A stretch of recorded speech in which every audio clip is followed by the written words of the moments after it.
Today, we are lucky enough to be with Jackie Francis, the co founder and executive director of the Keeling Curve Prize, which is rewarding the most effective climate organizations with financial resources and global visibility to help them realize their visions. Before starting the KCP in 2017, Jackie ran a program for the Smithsonian Science Education Center about emergent scientific learning, was the executive director of the Aspen Science Center, and coordinated a program for the U.S. Department of Energy. So, Jackie, welcome to the show. Hi, Ryan. Thanks so much for having me. Yeah, absolute pleasure. Thanks for taking the time. Very happy to have you on. And full disclosure to listeners out there, I've known Jackie for a couple years now. I applied for a grant via the Keeling Curve Prize in January 2019. And though I didn't get it, Jackie and the team started reading my newsletter, and a few months later asked if I'd like to start writing the KCP's quarterly newsletter. So I'm somewhat familiar with this wonderful organization already. And because of that, I know the deadline to apply for this year's Keeling Curve Prize is coming up, which is why I really wanted to have you on today, Jackie. I want to make sure people out there doing important work on climate who need money know about this fantastic opportunity where they could win one of the KCP's $25,000 no strings attached prizes. And I really think that getting money flowing into effective projects and orgs that really need it is super important. So we're going to get to the ins and outs of the prize and the KCP, but Jackie, I'd love to start by hearing more about your climate journey, especially how it started. So when did you decide to work in this space and why? And are there any specific moments or thought processes that come to mind? Well, I don't really want to go into my entire climate journey because it started when I was in, I think, seventh grade. But one of the most important moments was when my science teacher was talking about the greenhouse effect. And we were all sitting in this classroom. It was probably a spring day. Nobody was really paying much attention. And all of a sudden, my ears perked up and I started listening to what he was saying. And I thought to myself, wow, that really seems pretty important. And then years later, probably about 20 years ago, I went to something called the State of the World Conference. And again, I was really struck by the importance of what the speakers were talking about how the greenhouse gas effect was caused by human beings and was accelerating and was now being called global warming. The global warming was causing climate change. And so my journey about 20 years ago kind of started there. I tend to really like challenges and I tend to be a problem solver. So this seemed to me like one of the biggest challenges in our world and a problem that really needed our attention and needed to be solved. And I believe it is solvable. Yeah, you found yourself a big problem there. I think we all have. So, walk us through a bit more of this journey from there to the Keeling Curve Prize. What inspired you to start this project, and where did the idea come from? So not too long ago, about 5, 6 years ago, I decided to go back to school and get a master's. And I got a master's in energy policy and climate science from Johns Hopkins. And as I was taking courses and feeling pretty smug about how much I knew, I started realizing that there was a lot to this that not only that I didn't know, but that we had so many of the solutions already in front of our faces. And these solutions weren't being kind of accelerated and activated enough. And I thought, all right, so we have the solutions. I don't have to go out there and create some kind of magic wand, new widget, or new organization. I have to elevate the organizations that are out there. And do I have that skill set to do that? And I decided I did, and I did have a great network, a great Rolodex of people working in this space. So I approached my current partner now as a funding partner, and he really didn't know anything about this space. So he said no. And then a little time went on, and I went back to him and I said, this is really important. Please help me get this idea of a prize started that activates and elevates the solutions around the world and that can really get things up and running, because I think past kind of the valley of death that all these organizations were experiencing. Mm-hmm. And he again said no. And then the Trump administration pulled out of the Paris Accord, and he called me up and said, hey, send me that proposal. I'm interested. And that was the start of it. And then since then, we've created this amazing organization, this prize that does exactly that. It elevates and accelerates climate solutions around the world. And we've really increased sort of visibility for all these things that are going on that are the solutions that will get us there. Yeah, that is amazing. So for those who don't know, can you please just elaborate a bit on what the KCP is, how does it work, and maybe even briefly just the story behind the name? I know the Keeling Curve itself is known to big climate nerds, but maybe some people don't know the whole story. So could you elaborate a bit more on that? Yeah, absolutely, Ryan. So the Keeling Curve is a data set, and it is named after a atmospheric scientist, Charles David Keeling, who started measuring CO2 in the atmosphere from the top of Mauna Loa in Hawaii, where there is an established observation station. And the data set measures how many molecules of CO2 are in the atmosphere. And this data set, this chart, has been going up ever since he started measuring it in 1958. And it is now called the Keeling Curve, even though it does not curve. It just kind of, well, it goes up, but it goes up in a zigzaggy fashion because it kind of demonstrates how the Earth breathes through CO2 being absorbed by plant material and then released by plant material throughout the seasons. And so the reason I chose to name the prize after Dr. Keeling is because this prize is a science-focused award that is specifically about lowering our CO2 levels in the atmosphere, along with the other greenhouse gases, which are mostly methane and chlorofluorocarbons and a couple of others that are really concerning. But CO2 is one of the biggest problems, and the Keeling curve actually measures the CO2 in the atmosphere. So that's the story of why we are calling it the Keeling Curve Prize. One more part about that is that I do want people to know what it is, because this is the the very visual, universal kind of, well, just data set that shows us what we're talking about here. We have 5 categories for the Keeling Curve Prize, and we award 10 winners every year. And the reason we have 5 categories is because the emissions in our atmosphere, where they come from and how they are captured, it's a very broad range of industries and programs and projects that work in this space. So the categories are energy, finance, transport and mobility, capture and utilization, and social and cultural pathways.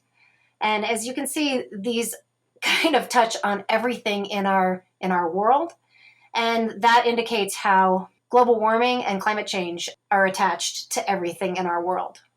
Yeah, I think it's a very comprehensive approach, and also, it takes the bare bones of this. What do we actually need to do to stop global warming? And at the end of the day, that means reducing emissions in the atmosphere. And you put that right in the name. And then there's this, okay, what are the solutions? And I know a lot of folks may be familiar with Project Drawdown. They have the top 100 solutions. And it just goes to show there's just so many different ways people can plug in and do important work on the climate crisis. And I think your approach reflects that as well.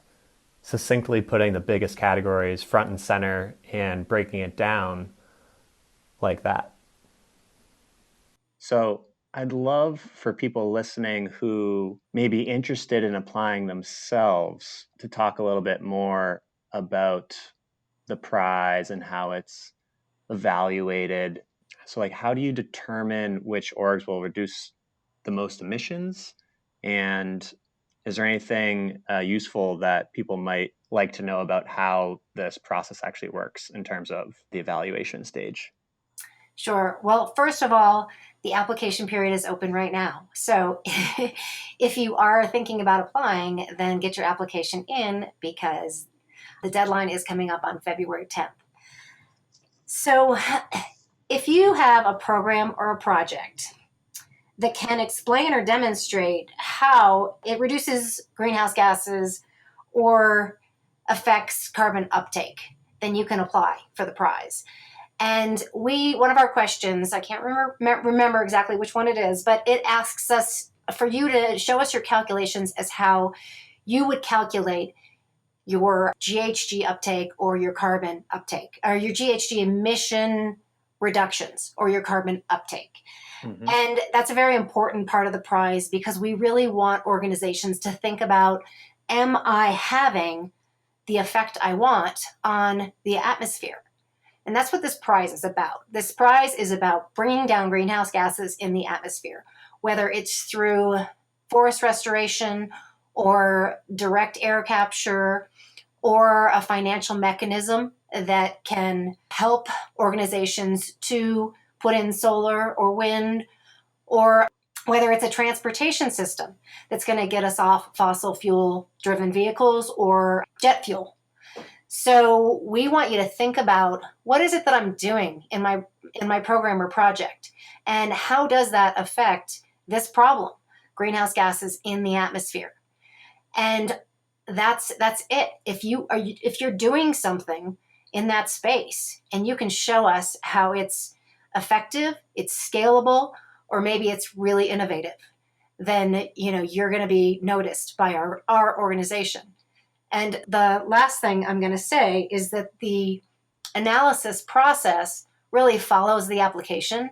So if you do a good job reading the application and answering the questions, you'll probably do a good job in our analysis process. Got it. That makes sense. And is there anything else applicants should know before applying in terms of eligibility or anything like that? I'm thinking, can for-profit companies apply? Is it just for nonprofits? Is this applicable to just projects or ideas? Does it have to be in motion already? Could you just talk a little bit more about who specifically would be eligible? Yeah, yes, it can't be just an idea. It has to be a program or a project. Mm-hmm. And it can be a for-profit or a nonprofit. And we've had different organizations from all over the world, both for-profit and nonprofit, that have been our laureates. And the one thing, too, that kind of really speaks to your question, Ryan, is that we really support all of our applicants, not just our finalists or our winners, through our what we call the troposphere, which is our network, and our stratosphere partners, which are people like Project Drawdown, and through our Constellations program, which is a virtual internship program that I think we're just on the verge of getting it funded, so it will be a paid internship program. I love that program. And you can actually speak a little bit to that, Ryan, because you've applied for some internship, some of our Constellation interns. And we just love it so much because it's so impactful. Yeah, I had 4 Constellation interns last summer, and they were all wonderful. So I'm very happy to hear that could be scaled up and funded. That's even better. Music to my ears. One more thing on the prize itself, because I think some people might be curious, when and if I apply for stuff like this, I'm always like, okay, how much time am I going to put into it? And what are the chances I actually win? So I don't know if you can share this or not, but how many applicants do you expect this year in 2021? And I guess I'd do the math in my head and divide by is it 5 categories or 6 categories? It's 5 categories, 10 winners. So 10 winners, $25,000 for each winner, and in 5 categories. Okay, so can you tell us how many applicants you're expecting to get? I can't, Ryan, not because I don't want to, but because I don't know. I mean, in the past, what we've done is we've capped the applicants, and last year we capped it at 300. And okay, This year we did not cap it. I don't think we're going to go flying past that, but I just want to emphasize that winning the prize isn't the only good part of this organization. And I do realize Hmm. that people they need funding, and this is a really important part of organizations trying to get through the kind of problems that they're having with funding. I think as the prize starts becoming more and more well known, I'll be better at kind of unleashing other ways of getting funding. And that's a big part of what I want to do with my own personal career path is unleash other ways that organizations can get funding. As you probably know, it feels so often like we're all trying to compete for the same dollars. And I don't like that being sort of the issue where the pie is finite. I think we Hmm. have to really expand where the money is coming from. I do see it happening. And I do want people to realize that the financial structures have to be expanded for green energy and climate solutions. Yeah, 100%. I think you're spot on. And I've already found this personally through the Constellations intern program, but just the ecosystem itself and starting to make connections, whether it be with students finding jobs in climate organizations, or maybe some organizations are already connecting with each other if they're in a similar space. So there definitely is a lot of value beyond just the financial aspect of this, which I deeply appreciate. And I'd like to get a bit more into the sphere, but before doing that, I'd love to hear specifically about some of the winning organizations. If you can think of one or two in each category, or maybe just tell us a bit about your favorites. Like I'd love to hear the projects that are having this really big impact out in the world at reducing emissions. Because I always find these stories inspiring and gives me a nice dose of hope, which I think we could all use in these times. One of the things that people say to me is that they love seeing our winners because they see an organization that looks like them. And then they feel more inspired to apply for the prize because they're just like, well, if Wild Coast doing mangrove restoration can win, why can't I? And I love that about the diversity of our winners. And so we have 30 winners over the past 3 years, and we're going into our fourth year. I'm certainly not going to say that I have favorites. That's like picking a favorite child. But I can say a couple things about like the diversity of organizations that have won over time. There's organizations that are fully about the industry, like Boulder Industries, uses re- tires that have been thrown away and they create something called carbon black that they reuse. It's a very, very high industry kind of organization. And Lanza Tech that's doing jet fuel. Natel Energy is doing micro hydro in countries around the world. And then we have really small organizations like Chemolux, which is doing biofuels out of invasive hyacinth in the hills of Kenya. And then Takachar, which came out of MIT, which is another organization doing biochars. WattTime does software on efficiency, and they've partnered with Rocky Mountain Institute, and their business model is just taking off.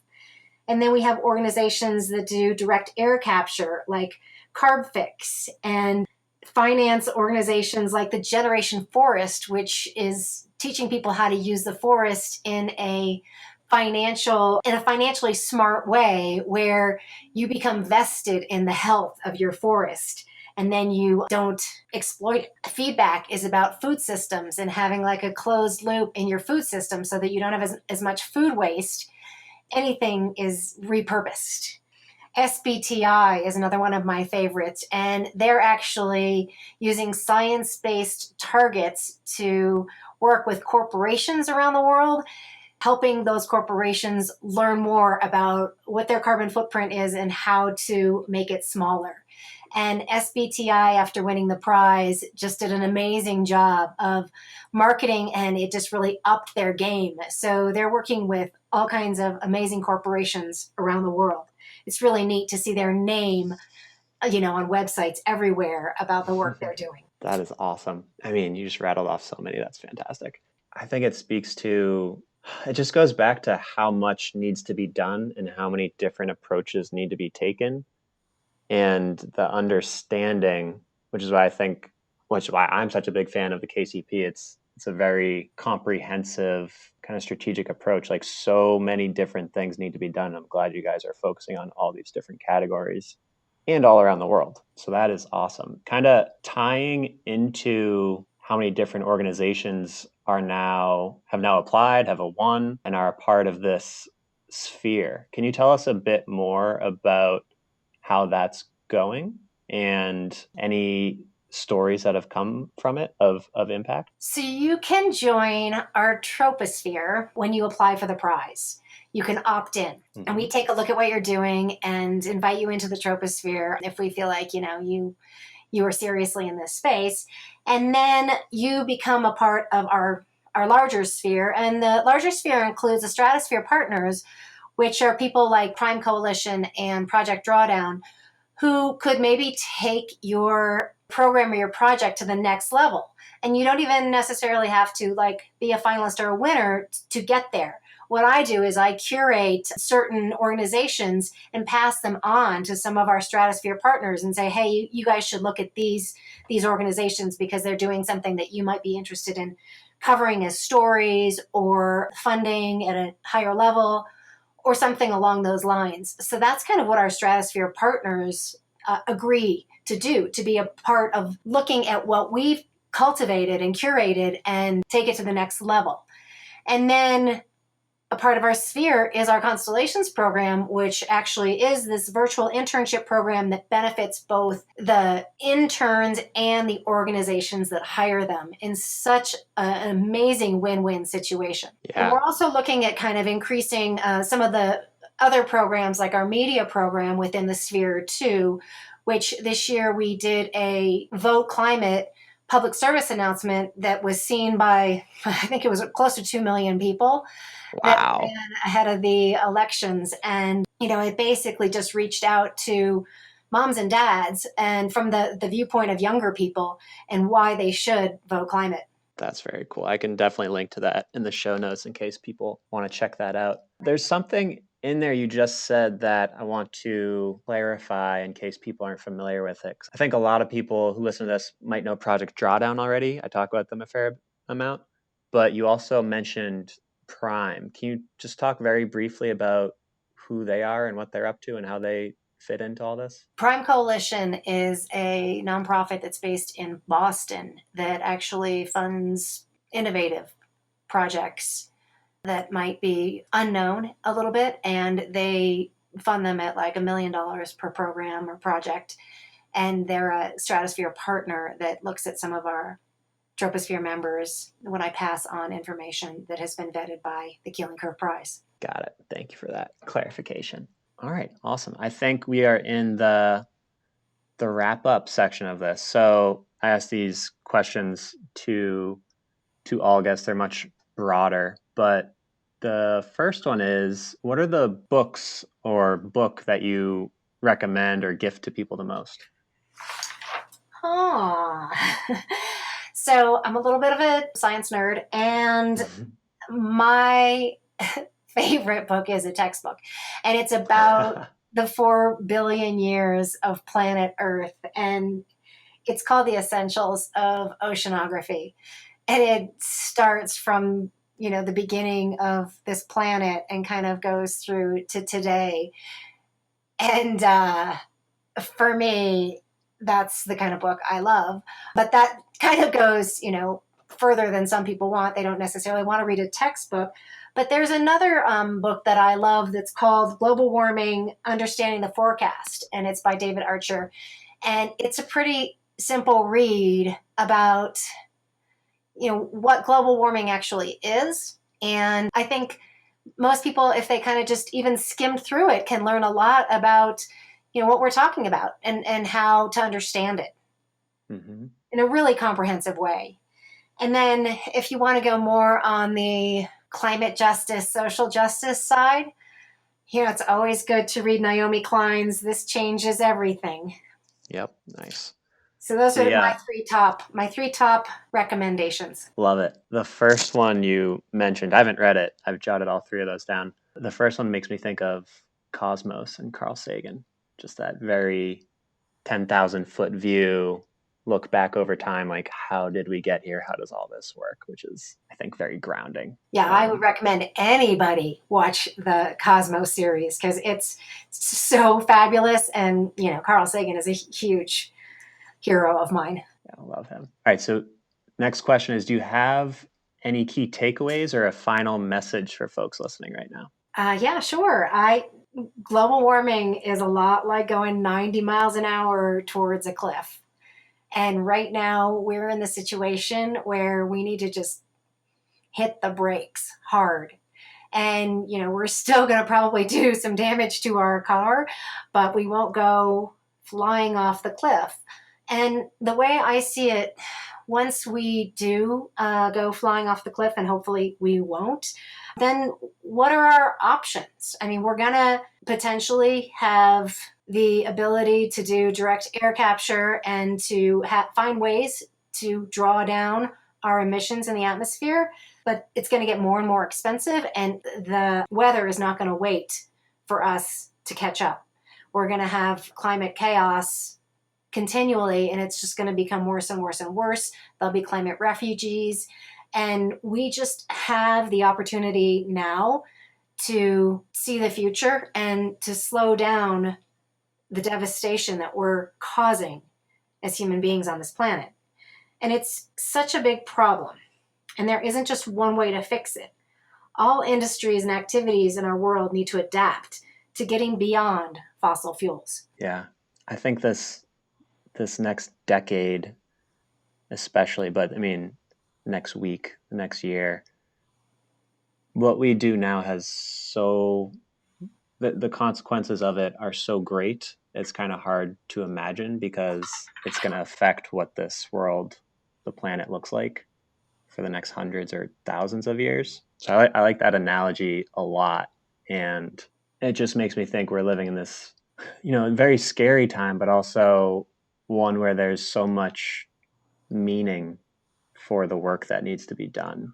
So, I mean, that's a silver lining, but very silver lining, but it's in a way we're doing very meaningful work, which I think people are also looking for right now. So the more people working on this stuff, the better. And it's really, really needed. So I like that message a lot. Last couple of things I have here. Do you have any calls to action for people listening right now? Yes. A call to action would be apply for the prize. If you're doing something that is reducing greenhouse gas emissions or increasing carbon uptake, apply for the Keeling Curve Prize. We not only want to see your solution, but if it's a great one, we want to award you the money, the prestige, the Keeling Curve Prize. Tell others in your network to apply for the prize. I know people think that it's a competition, so they don't want to tell others, but you know what? We try to help. We're trying to raise all boats. We're trying to get everyone thinking that climate solutions don't have to be unusual. Climate solutions should be every single day. And if you don't have a program or a project to apply for the prize, well, find something in your world that you can join. You know, find a way to be more climate aware, more climate conscious, and more climate active. And don't just think about it, but do it. And if you're an organization that is already doing it and you want to get a Constellations intern, then right now is the time that we're taking the job descriptions for climate interns, and we're going to get that program for the spring semester up and running in a few weeks. Awesome. Spread the word, folks. Got to raise all boats here. All in this together. If anyone listening wants to learn more or to follow your work, where's the best place they can do that? Where should they go? Well, we do have a website, and it's globalwarmingmitigationproject.org. And we have a LinkedIn, a Twitter, a Facebook, and a YouTube channel. And those are all Keeling Curve Prize or at KCurve Prize. So they can find us there. Well, I will throw that in the show notes. Awesome. Well, Jackie, thank you again for coming on the show and for all the important work that you're doing and the team is doing over at the KCP. And thank you to everyone listening as well. Make sure you pass this info along to anyone you know who may be interested in applying for the prize. Take care, all.